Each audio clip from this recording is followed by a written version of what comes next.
কিছু বুঝে ওঠার আগেই কয়েকটি গ্রেনেড বিস্ফোরণ, মুহূর্তেই রণক্ষেত্র বঙ্গবন্ধু এভিনিউ। তবে পরিকল্পনাটি দীর্ঘদিনের।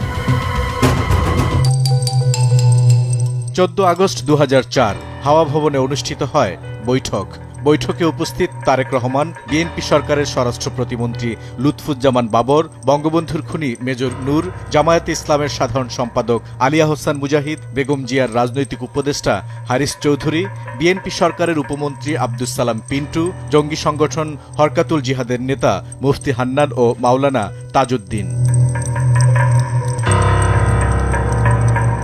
বৈঠকে আওয়ামী লীগ সভাপতি শেখ হাসিনাকে হত্যার নির্দেশ দেন তারেক রহমান। নিশ্চয়তা দেন পরিকল্পনা বাস্তবায়নে সহায়তা করবে আইনশৃঙ্খলা রক্ষাকারী বাহিনী ও গোয়েন্দা সংস্থাগুলো। 16 আগস্ট 2004 মিন্টু রোডে বাবরের বাসায় আবারও বৈঠক। তৈরি করা হয় পূর্ণাঙ্গ পরিকল্পনা, সিদ্ধান্ত হয় আক্রমণের। 18 আগস্ট আরেক দফা বৈঠক আব্দুস সালাম পিন্টুর বাসায়। সেখানে উপস্থিত তার ভাই জঙ্গি নেতা তাজউদ্দিন, খালেদা জিয়ার ভাগ্নে সাইফুল ইসলাম ডিউক। হরকাতুল জিহাদের কাছে বাবর হস্তান্তর করেন 12টি আরজেস গ্রেনেড।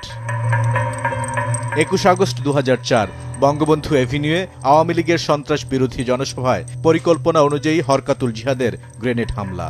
নিহত দলের 24 নেতাকর্মী। পুলিশের সহায়তায় পালিয়ে যায় হামলাকারীরা। আহতদের হাসপাতালে নিতে বাধা দেয় পুলিশ। এমনকি পানি ছিটিয়ে নষ্ট করে দেয়া হয় ঘটনাস্থলের আলামত। 1975 সালের 15 আগস্টের পর এটিই ছিল আওয়ামী লীগের উপর সবচেয়ে পরিকল্পিত ও বড় আঘাত। এই গ্রেনেড সরবরাহকারী আব্দুল মজিদ বাট, তার কাছ থেকেই সমস্ত কাহিনী আমরা পাই। মৌলানা আব্দুল সালাম, মুফতি হান্নান, এরা তখন সমস্ত ঘটনা, আসল ঘটনা কোথায় কিভাবে ঘটেছে সেটা তারা বর্ণনা দিয়েছে এবং স্বীকারোক্তি দিয়েছে। তাদের কাছে আমরা সমস্ত ঘটনা পেয়েছি। ধ্রুব সত্য, এটা রাষ্ট্রীয় মেকানিজমের পরেই রাষ্ট্রযন্ত্র, টোটাল রাষ্ট্রযন্ত্র ব্যবহার করে ভয়াবহ ঘটনাটা সংঘটিত হয়েছে। বেগম খালেদা জিয়া একজনকে বিদেশে পাঠিয়ে দিলেন, মৌলানা তাজউদ্দিনকে বিদেশে পাঠিয়ে দিলেন। এই ঘটনাগুলো তো আমরা সাক্ষীতে এসেছে কোনো কিছু।